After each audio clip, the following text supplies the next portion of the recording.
नमस्कार। कैसे हैं आप लोग? तो चलिए अगली वीडियो है जो सीरीज़ चल रही है हमारी 5000 प्रश्नों की श्रृंखला है, उसकी अगली वीडियो है। और देखिए, इससे पहले 11 वीडियो आ चुकी हैं। तो यह आधुनिक काल तक पहुंच चुका है और उसमें भी गद्य विधा के अंतर्गत आ रहा है, जीवनी चल रहा है हमारा। इससे पहले 11 वीडियो आ चुकी हैं, आदिकाल से लेकर अभी तक पहुँच चुके हैं, आप लोग उसे देख सकते हैं। तो चलिए, प्रश्न स्टार्ट करने से पहले मैं आपको बता दूं कि आप भी अपने अनुसार टिक कर सकते हैं इसको और अपना मूल्यांकन स्वयं कर सकते हैं। तो पहला प्रश्न हम देख लेते हैं कि अकाल पुरुष गांधी, देखिए जो अकाल पुरुष गांधी है, किसने इस जीवनी की रचना की है? तो सबसे पहले तो यह जीवनी है, अकाल पुरुष गांधी। तो किसने की है? अकाल पुरुष गांधी की है, जैनेन्द्र की रचना है जीवनी। आप लोग देख सकते हैं इसको। कब है? 1968 में की है इसका प्रकाशन किया है इन्होंने। और गणेश शंकर विद्यार्थी रचित गांधी जी की जीवनी है। देखिए, गांधी जी पर बहुत सारे लोगों ने लिखा है, तो गणेश शंकर विद्यार्थी ने क्या लिखा है? श्री गांधी। तो इससे पहले हमने क्या पढ़ा था? अकाल पुरुष गांधी, तो जैनेन्द्र की थी ना। तो इसे देख सकते हैं आप। और देखिए, इसमें एक और है जो घनश्याम दास बिरला ने लिखा है, बापू नाम से लिखा है, जीवनी है ना। और जैनेन्द्र कुमार ने अकाल पुरुष गांधी। और भी देख लीजिए, महत्वपूर्ण है, गांधी जी के बारे में लिखा गया है। हाँ, देख लीजिए, महात्मा ये गांधी मीमांसा रामदयाल तिवाड़ी का है। गांधी जी कौन है? रामनरेश त्रिपाठी का। ये बहुत महत्वपूर्ण है, गांधी जी कौन है? रामनरेश त्रिपाठी। रामनरेश त्रिपाठी को पता ही नहीं है कि गांधी जी कौन है। और गांधी गौरव नरोत्तम दास, बहुत महत्वपूर्ण है, इनको याद कर सकते हैं आप लोग। अगला प्रश्न देख लेते हैं। अगला प्रश्न कह रहा है कि गांधी जी की जीवनी महात्मा गांधी के नाम से के लेखक हैं। अच्छा, तो गांधी जी की जीवनी अब किस नाम से है? महात्मा गांधी। तो किसका होगा ये महात्मा गांधी? महात्मा गांधी देख लेते हैं। तो यह है रामचंद्र वर्मा। देखिए, महात्मा गांधी किसकी है? रामचंद्र वर्मा की है। मुझे भी याद नहीं आ रहा था।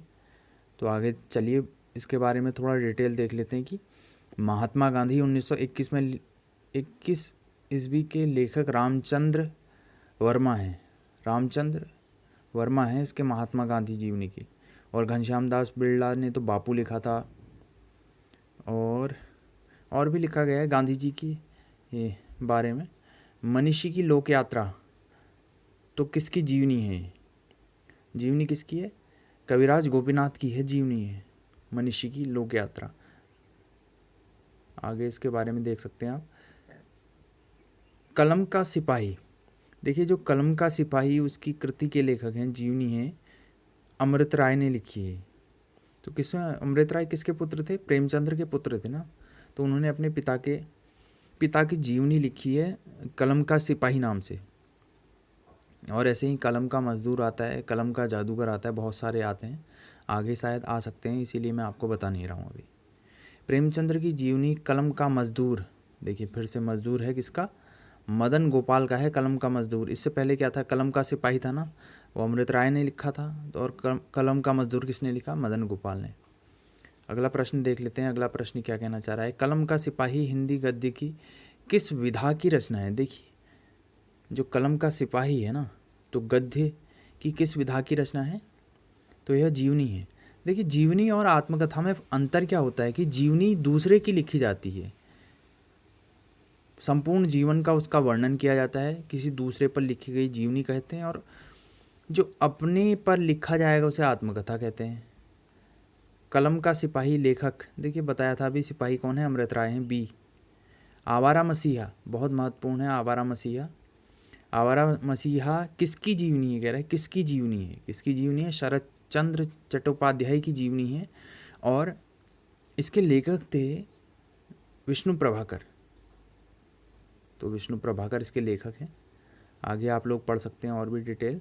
आवारा मसीहा निम्नलिखित इसमें से किस साहित्यकार की जीवनी है? फिर से देखिए, शरतचंद्र चटर्जी या चट्टोपाध्याय कह सकते हैं। सिर्फ शरतचंद भी दिया जा सकता है। देखिए, आवारा मसीहा किस उपन्यासकार की जीवनी से संबंध कितनी बार पूछा गया है अलग अलग तरीके से, तो आप लोग इसे देख लीजिए, याद कर लीजिए। इसे बहुत बार पूछा जा रहा है तो इसे याद कर सकते हैं आप। आवारा मसीहा किस विधा की रचना है, तो आवारा मसीहा क्या है? जीवनी है। अगर आवारा मसीहा खुद ब खुद शरतचंद चट्टोपाध्याय ने लिखी होती तो आत्मकथा होती। आवारा मसीहा के लेखक, देखिए आवारा मसीहा के लेखक विष्णु प्रभाकर हैं, इससे पहले मैंने आपको बता रखा है। इनमें से कौन सा लेखक जीवनी लेखक नहीं है?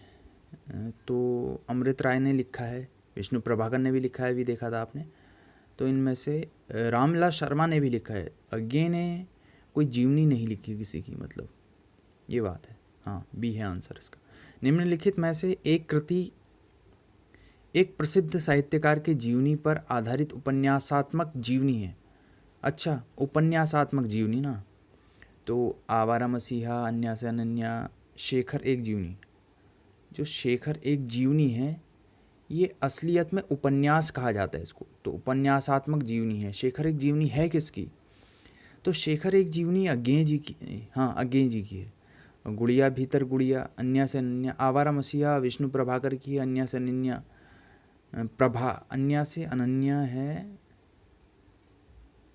प्रभा खेतान की। हाँ, गुड़िया भीतर गुड़िया है मैत्री पुष्पा की।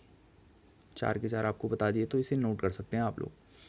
निम्नलिखित में से कौन सी जीवनी विधा से संबंधित नहीं है, कह रहा है। देखिए अब क्या पूछ रहा है कि जीवनी विधा से संबंधित नहीं है, पूछ रहा है, नहीं पर आप जोर डालिए। 84 वैष्णवन की वार्ता, ठीक है जीवनी है ये। किसने लिखी थी? गोकुलनाथ ने लिखी थी। बसेरे से दूर, भक्तमाल भी जीवनी है। 200 भक्तों का इसमें वर्णन किया गया था भक्तमाल में, नाभादास ने। तो मालवी जी के साथ 30 दिन भी जीवनी है। तो बसेरे से दूर है जो, वह आत्मकथा है। किसकी है? तो बच्चन जी की है, हरिवंश राय बच्चन, सदी की महानायक के पिता हैं, तो अमिताभ बच्चन जी के पिता। आगे देख सकते हैं अगला प्रश्न हम लोग कि इसमें से एक कृति जीवनी नहीं है। फिर से पूछ रहा है, आवारा मसीहा है जीवनी, कलम का सिपाही है जीवनी, शिखर से सागर तक, अन्या से अनन्या। तो शिखर से सागर तक, अन्या से अनन्या जीवनी ना, शिखर से सागर तक भी जीवनी है, अन्या से अनन्या नहीं है। जो अन्या से अनन्या है ये प्रभा खेतान की आत्मकथा है ना। तो आत्मकथा किसकी लिखी जाती है? अपनी लिखी जाती है, प्रभा खेतान की आत्मकथा। और आगे आप लोग इसके बारे में डिटेल देख सकते हैं। आचार्य हजारी प्रसाद द्विवेदी को केंद्र में रखकर लिखी गई पुस्तक व्योमेश दरवेश के लेखक हैं। तो व्योमेश दरवेश है विश्वनाथ प्रसाद त्रिपाठी का, विश्वनाथ त्रिपाठी या विश्वनाथ प्रसाद त्रिपाठी का है। और तो यह क्या है? यह एक जीवनी है, क्योंकि अगर आचार्य हजारी प्रसाद द्विवेदी के को केंद्र में रखकर लिखी गई कोई पुस्तक किसी व्यक्ति को केंद्र में रखकर लिखी जाएगी तो वह क्या होगी? जीवनी होगी। देख लीजिए, इसके बारे में आप लोग पढ़ सकते हैं। इसका प्रकाशन 2011 में हुआ था। यह हिंदी साहित्य के क्षेत्र में लिखी गई श्रेष्ठ जीवनी, कलम का सिपाही, निराला की साहित्य साधना, आवारा मसीहा के बाद चौथी श्रेष्ठ जीवनी है। तो इसे आप लोग याद कर सकते हैं। अगला आ गया है आत्मकथा हमारा, यादों की बारात। तो यादों की बारात किसकी है?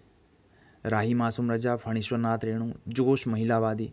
देखिए एक बात आपको बता देता हूँ, आप अपने अनुसार इसकी ट्रिक बना सकते हैं, मगर जो भी ट्रिक होगी वो अपने अनुसार ही बनाइएगा, क्योंकि दूसरे की ट्रिक ज़्यादा याद नहीं रहती है। तो यादों की बारात ऐसे याद कर सकते हैं, यारों की बारात करके याद कर सकते हैं आप। यारों की बारात में क्या आता है? डांस करने में। जैसे आप हैं, आप यारों की बारात में क्या कर रहे हैं? नाच कर रहे हैं। कैसे? जोश आ गया ना आपको, जोश। वैसे महिलाओं को जोश आ जाता है उसमें, नाच करने में, डांस करने में, तो इसे जोश महिलावादी ऐसा कह सकते हैं। यारों की बारात में जोश आ गया महिलाओं को, ऐसे भी करके आप लोग याद कर सकते हैं। ट्रिक अपने अनुसार बनाइएगा जो आपको याद रहे। आप तो इसको देख सकते हैं आप लोग।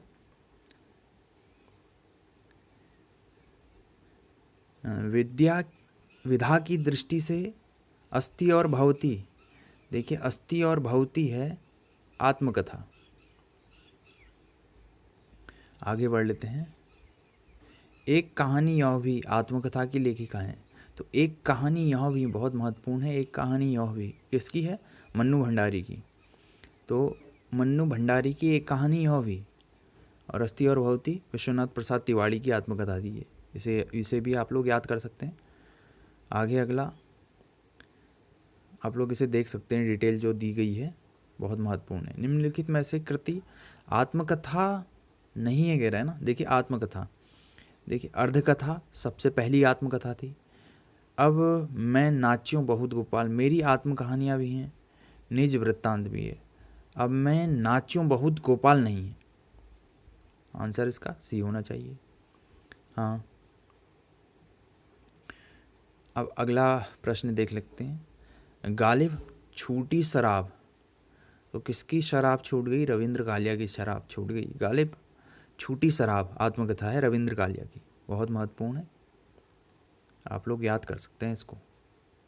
और ट्रिक अपने अनुसार बनाइएगा, क्योंकि दूसरे की ट्रिक ज़्यादा याद नहीं रहती हैं। हाँ, रह भी जाएंगी तो आप लोग याद कर सकते हैं, नहीं तो उस ट्रिक को भी याद करने के लिए अलग से याद करना पड़ेगा ना। तो इसीलिए बता रहा हूँ कि ट्रिक अपने आप से बनाइए। इनमें से कौन सी कृति आत्मकथा है? तो इसमें आत्मकथा कौन सी है? कलम का सिपाही तो नहीं है, क्योंकि जीवनी थी। बाण भट्ट की आत्मकथा भी नहीं है, क्योंकि यह उपन्यास था। चीड़ों पर चांदनी भी नहीं है, चीड़ों पर चांदनी यात्रा वृत्तांत है निर्मल वर्मा का। अर्धकथानक है, अर्धकथानक है आत्मकथा किसकी? बनारसी दास चतुर्वेदी की प्रथम आत्मकथा कहलाती है ना। इसको देख लीजिए, इसको आप लोग इसे देख सकते हैं। 1641 में कभी कभी आ जाता है कि ये 1641 में ब्रजभाषा गद्य में लिखी गई है। आगे आप लोग देख सकते हैं डिटेल इसके बारे में थोड़ा सा। अर्धकथा किस विधा की? देखिए अभी पढ़ा था ना हमने, अर्धकथा क्या थी? आत्मकथा थी। अर्धकथा क्यों कहा जाता है इसको?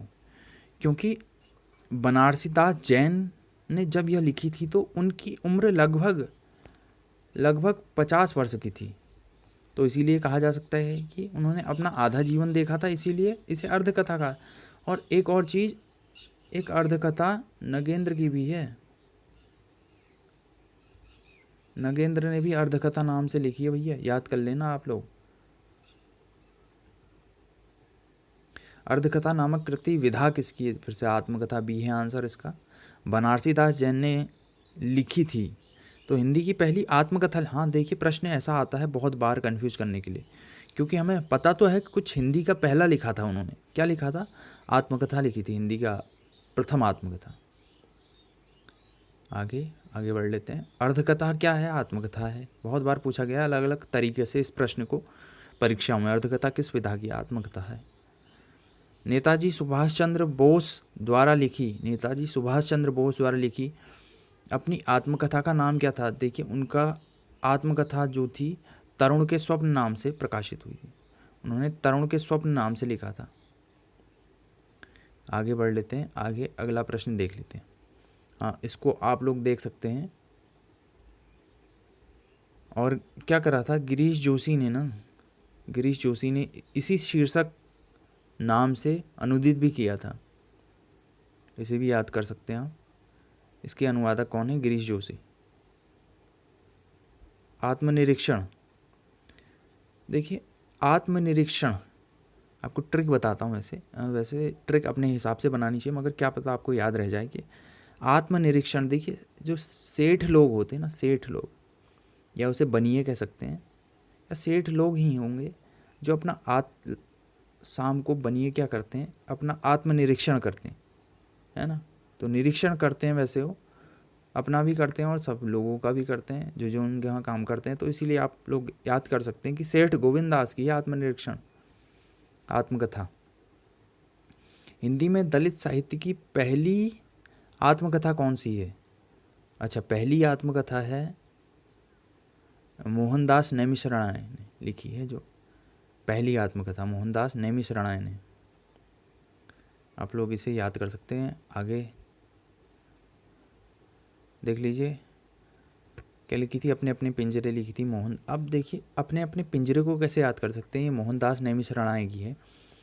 तो पिंजरे में मोहन का जन्म हुआ था ना, मोहन मतलब श्री कृष्ण का हुआ था ना, श्री कृष्ण का जन्म पिंजरे में। जब कंस के चंगुल में थे, देवकी और वो क्या बोलते हैं, वासुदेव और देवकी, तो उनके पुत्र का नाम था ना, तो वो किस में थे, पिंजरे में थे। मोहन दास, दास थे उस समय, वो किस पिंजरे में उनका जन्म हुआ था, तो इसीलिए ऐसे याद कर सकते हैं। मोहनदास नेमिशराय का जन्म कहाँ हुआ था, पिंजरे में। जूठन किसकी है, जूठन बहुत महत्वपूर्ण है। जूठन है ओम प्रकाश वाल्मीकि की आत्मकथा, आप लोग याद कर सकते हैं इसको। अगला प्रश्न, अपने अपने पिंजरे, फिर से देखिए पिंजरे में किसका जन्म हुआ था, मोहनदास का, दास थे ना उस समय वो, तो इसीलिए ये भी याद कर सकते हैं आप लोग। जूठन फिर से पूछ लिया है, ओम प्रकाश वाल्मीकि बी है इसका आंसर। निम्न में से दलित आत्मकथा नहीं है। अच्छा, अपने अपने पिंजरे है, जूठन है, तिरस्कृत भी है। मेरी असफलताएं कोई आत्मकथा नहीं है। मेरी असफलताएं किसका था, गुलाब राय का था ना, डॉक्टर गुलाब राय का।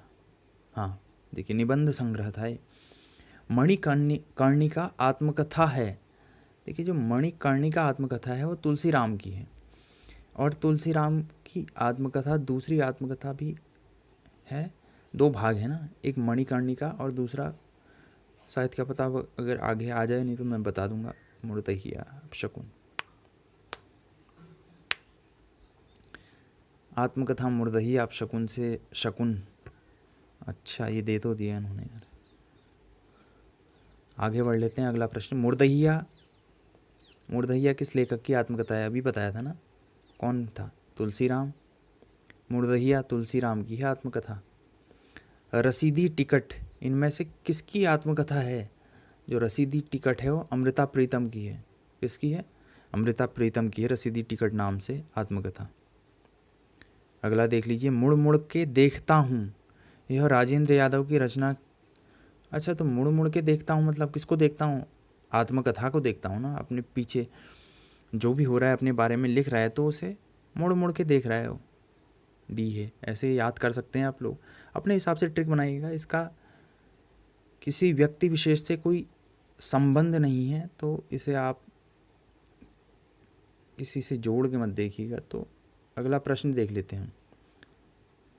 अरे प्रश्न, एक मिनट, प्रश्न क्या कह रहा है पहले थोड़ा सा जान लेते हैं इसके बाद। निम्न में से जोड़ा सुमेलित नहीं है। अच्छा, नहीं है बताना ना कौन सा जोड़ा। मेरी जीवन यात्रा राहुल संकीर्तन सही है।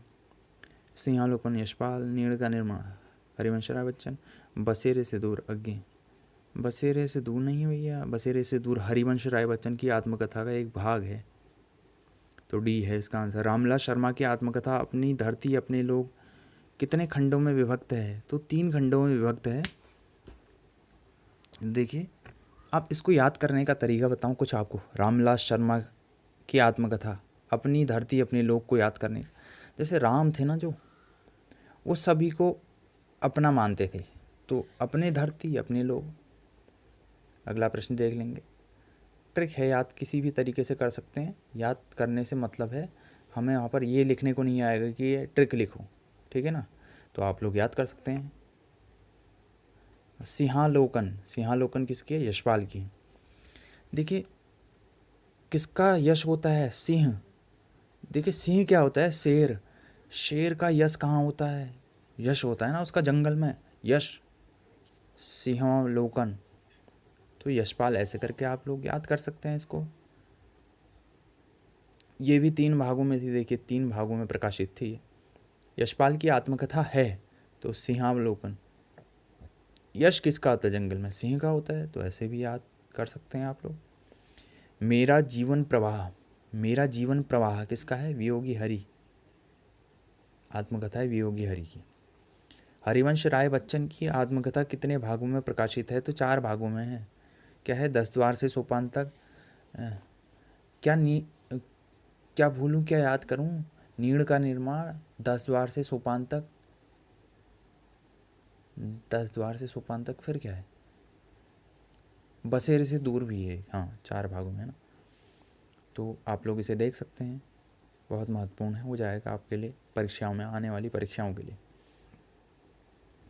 क्या भूलूं क्या याद करूं किसकी आत्मकथा, अभी देखा है ना, हरिवंश राय बच्चन की भी है आज।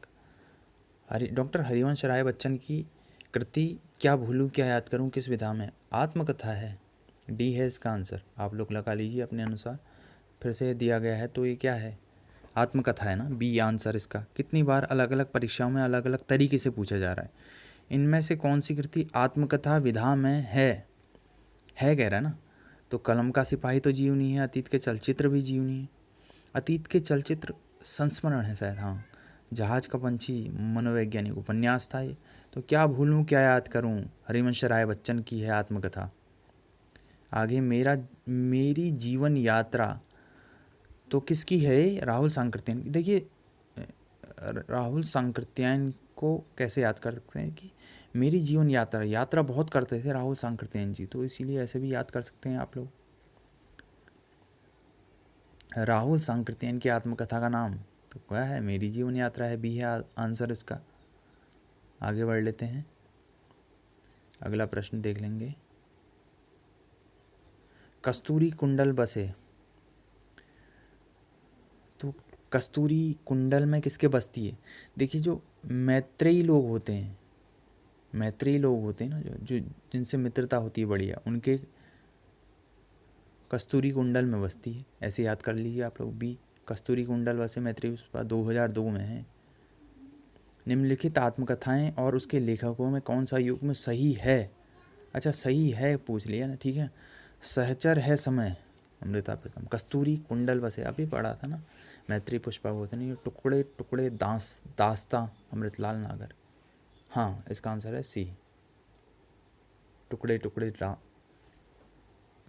सॉरी, तो किसका है, टुकड़े टुकड़े दास्तां अमृतलाल नागर का है आत्मकथा। आगे देख लीजिए, संस्मरण तथा रेखा चित्र है ना।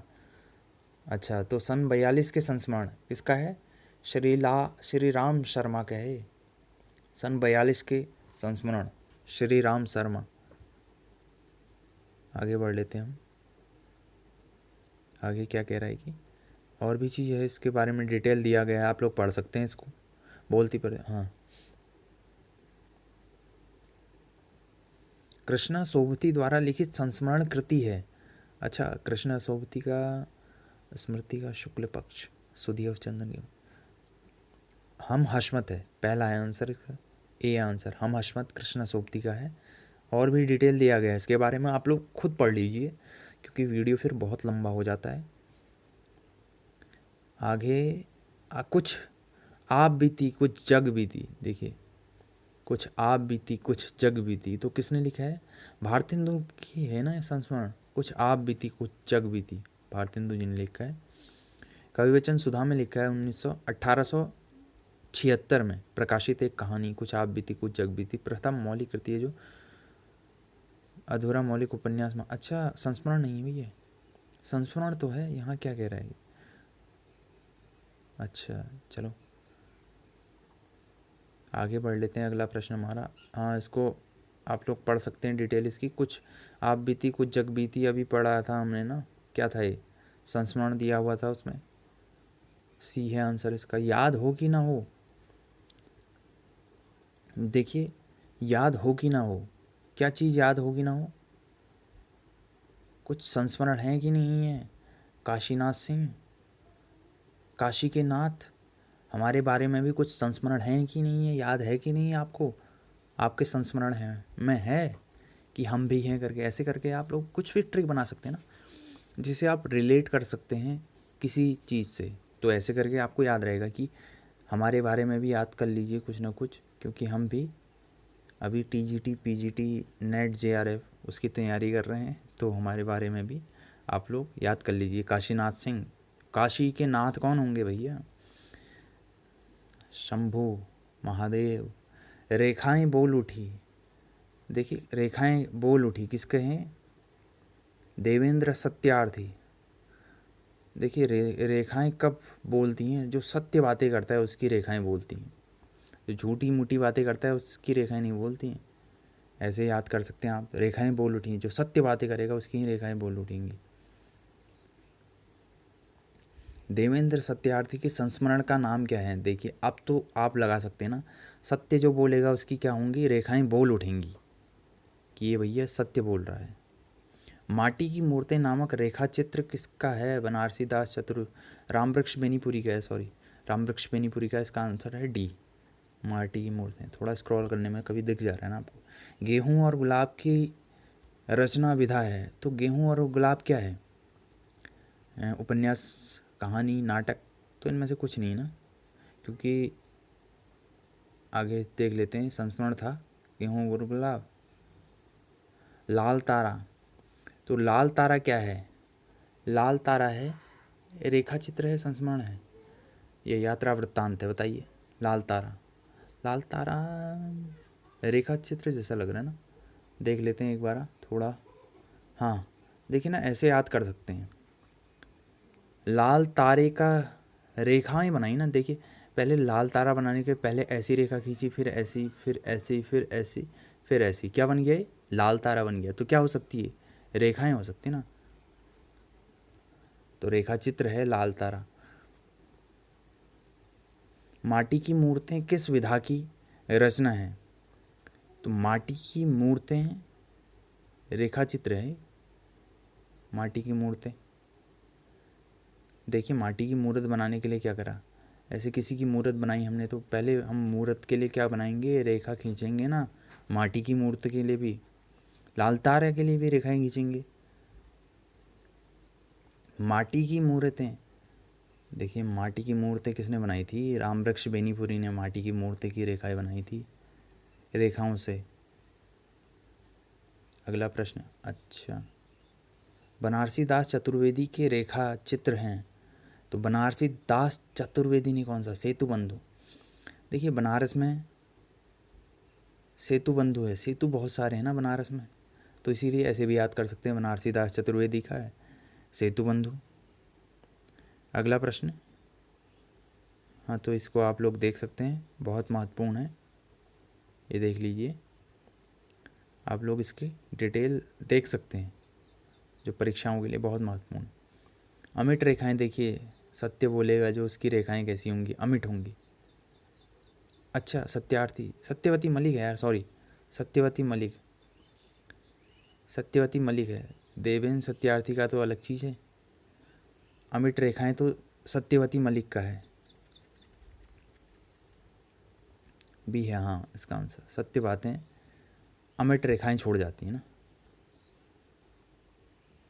आगे, महादेवी वर्मा का रेखाचित्र निम्न में से कौन सा नहीं है? अच्छा नहीं है पूछ रहा है ना। अतीत के चलचित्र तो है, स्मृति की रेखाएं भी है। अब पथ के साथ ही नहीं हो सकता है, पथ के साथ ही असलियत में संस्मरण है, संस्मरणात्मक रेखा चित्र है ना। ये जो रेखा चित्र होता है वो लगभग संस्मरण के समान होता है, तो रेखा चित्र और संस्मरण लगभग एक जैसे होते हैं, मगर इनको रेखा चित्र माना जाता है। ये पथ के साथ ही संस्मरणात्मक रेखा चित्र है, रेखा चित्र तो है मगर संस्मरणात्मक रेखा चित्र है। इसको देख लीजिए आप लोग, डिटेल इसके बारे में दी गई है। निम्न में से कौन सी रचना रेखा चित्र है? रेखा चित्र है श्रृंखला की, दीपशिखा तो नहीं है, यामा भी नहीं है, श्रृंखला की कड़ियाँ तो रेखा चित्र नहीं है कोई, तो पथ के साथ ही संस्मरणात्मक रेखा चित्र है। देखिए संस्मरणात्मक रेखा चित्र है ना, श्रृंखला की कड़ियाँ कोई रेखा चित्र नहीं है, दीपशिखा भी और यामा भी रेखा चित्र नहीं ना, तो एक ही है, संस्मरणात्मक है मगर है रेखा चित्र, संस्मरणात्मक है मगर ये देखिए संस्मरणात्मक रेखा चित्र है, रेखा चित्र नहीं है असलियत में। स्मृति की रेखाएं रेखांकन के रचनाकार हैं, तो अभी बताया तो था महादेवी वर्मा है ना स्मृति की रेखाएं। अच्छा देखिए पथ के साथी में संस्मरण नहीं है। अच्छा किसका संस्मरण, किस साहित्यकार का संस्मरण नहीं है इसमें? मैथिली शरण गुप्त का है, रविन्द्रनाथ टैगोर का भी है, सूर्यकांत त्रिपाठी का भी है निराला, अयोध्या सिंह उपाध्याय को नहीं रखा था इन्होंने अपने इस संस्मरण में, पथ के साथ ही जो संस्मरण था ना इसमें। अरे आगे आप देख सकते हैं कि इसमें किस किस का नाम है, रविन्द्रनाथ टैगोर का है, मैथिली शरण गुप्त है, जयशंकर प्रसाद हैं, सूर्यकांत त्रिपाठी निराला हैं, सुमित्रा पंत हैं, सुभद्रा कुमारी चौहान भी हैं, सियाराम शरण गुप्त भी हैं। देखिए 4 के 4 हो गए ना, जयशंकर प्रसाद, सूर्यकांत त्रिपाठी निराला, सुमित्रा नंदन पंत और मैथिली शरण गुप्त, तो इनको भी रख लिया उन्होंने। रविन्द्रनाथ टैगोर से भी को भी ये मानती थी। सुभद्रा कुमारी चौहान एकमात्र लेखिका हैं। द्विवेदी राम सियाराम शरण गुप्त को भी रख लिया इन्होंने। हरिऔध को नहीं रखा मगर ये, है ना, क्योंकि हरिऔध ना द्विवेदी युगीन थे, तो ये इसीलिए नहीं रखा इन्होंने शायद। महादेवी जी किस रचना में पशु पक्षियों के रेखाचित्र प्रस्तुत किए हैं? तो मेरा परिवार जो नाम से है उसमें पशु पक्षियों के रेखाचित्र प्रस्तुत किए हैं उन्होंने। आप लोग इसे पढ़ सकते हैं, 1956 की रचना है। निम्न में से कौन सा रेखाचित्र महादेवी वर्मा का नहीं है? अच्छा, नहीं है पूछ रहा है ना, तो अतीत के चलचित्र है, पथ के साथ ही हैं स्मृति की रेखाएं। मंटो मेरा दुश्मन नहीं है, मंटो मेरा दुश्मन उपेंद्र नाथ आशिक का था ना। निम्न में से कौन रेखाचित्र विधा की रचना नहीं है? अच्छा, रेखाचित्र विधा की रचना नहीं है बोल रहे ना। क्षण बोले कर्ण मुस्कुराए, पुरानी स्मृतियाँ रेखाएं बोल उठी, कट्ठ गुलाब नहीं है। कट्ठ गुलाब मृदुला गर्ग का क्या था, उपन्यास था ना। हाँ, तो आगे देख लेते हैं। आगे अगला प्रश्न क्या कह रहा है हमसे कि महावीर प्रसाद द्विवेदी द्वारा रचित संस्मरण नहीं है। देखिए यहाँ पर क्या पूछ रहा है कि संस्मरण नहीं है पूछ रहा है ना, तो अनुमोदन का अंत, इधर उधर की बातें, सभा की सभ्यता, विज्ञानाचार्य बसु का विज्ञान मंदिर। मुझे इसमें से मेरे हिसाब से अगर मैं लगाता हूँ तो किसी परीक्षा में आ जाएगा, तो मेरे हिसाब से इन्होंने ऐसी चीज़ तो नहीं लिखी थी इधर उधर की बातें नाम से कुछ। देख लेते हैं प्रश्न का उत्तर। हाँ ठीक है मेरा। आगे आप लोग देख सकते हैं इसके बारे में डिटेल। निम्नलिखित में से कौन सा संस्मरण रेखाचित्र विधा की रचना नहीं है पूछ रहा है, फिर से पूछ लिया इसने, नहीं है। पद्म पराग है पद्म सिंह शर्मा का, माटी की मूर्त है रामवृक्ष बेनीपुरी का। अतीत के चलचित्र महादेवी वर्मा का है ना, तो ज्योति विहग यही नहीं होगा। अभी ज्योति विहग किसका है ये मुझे पता नहीं है कुछ इसके बारे में जानकारी। अच्छा, तो ज्योति विहग है शांतिप्रिय द्विवेदी द्वारा सुमित्रा नंदन पंत पर लिखी गई आलोचनात्मक पुस्तक है। देखिए इसे याद कर सकते हैं आप, इसको भी बहुत महत्वपूर्ण हो जाएगा। शांतिप्रिय द्विवेदी ने लिखा है ना सुमित्रा नंदन पंत पर। श्रीराम शर्मा की बोलती प्रतिमा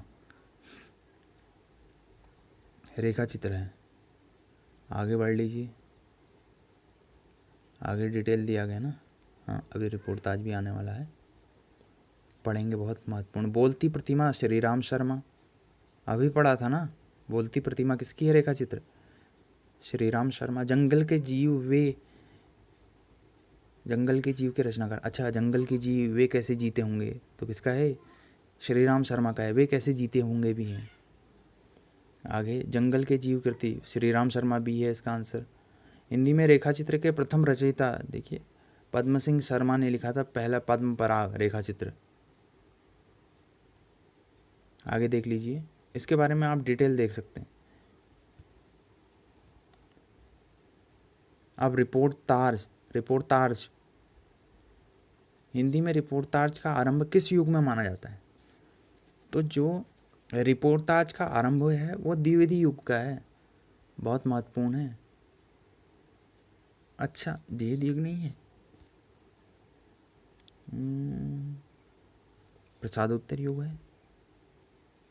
प्रसादोत्तर, प्रसाद के बाद। अच्छा, तो इसका आंसर डी है भैया, दे रखा है इसमें। थोड़ा डिटेल देख लेते हैं। मुझे तो लगा कि ये द्विवेदी युगीन होना चाहिए, चलो नहीं है तो ये मेरा गलत हो गया। अब इसके बारे में थोड़ा डिटेल होगी, उसे पढ़ लेते हैं ना, जो हमेशा के लिए याद रह जाए। अब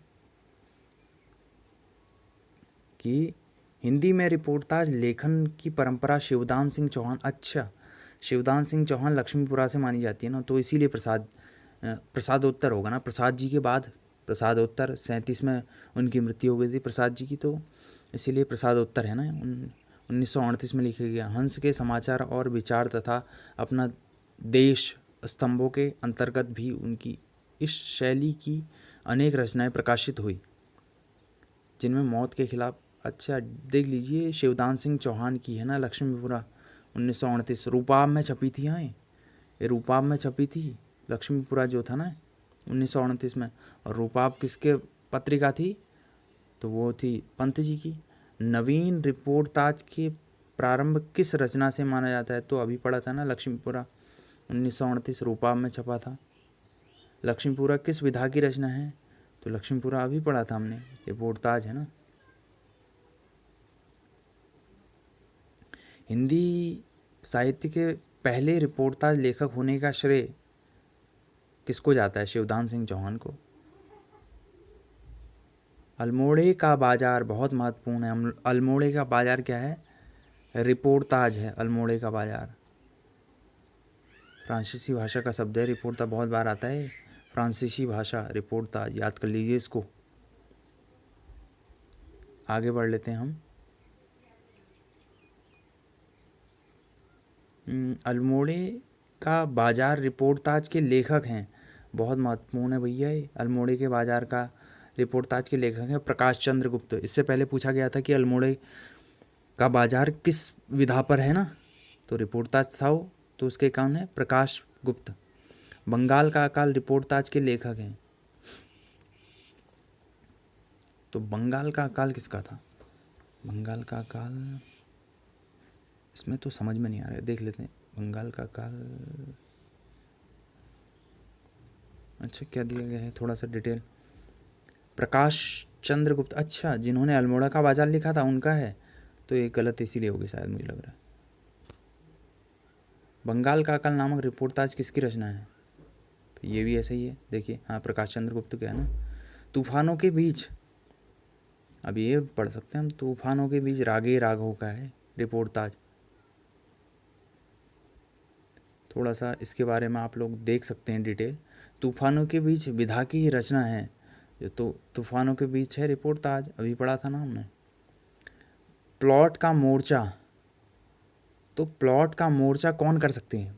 आप लगाइए, प्लॉट का मोर्चा कौन कर सकता है? मान लीजिए किसी का बहुत सारे प्लॉट हैं, तो कौन कर सकते हैं? शमशेर बहादुर होंगे, जो शेर के समान बहादुर होंगे, वहीं प्लॉट का मोर्चा कर सकते हैं ना। तो ऐसे याद रख लीजिए, प्लॉट का मोर्चा रिपोर्टाज है शमशेर बहादुर सिंह का।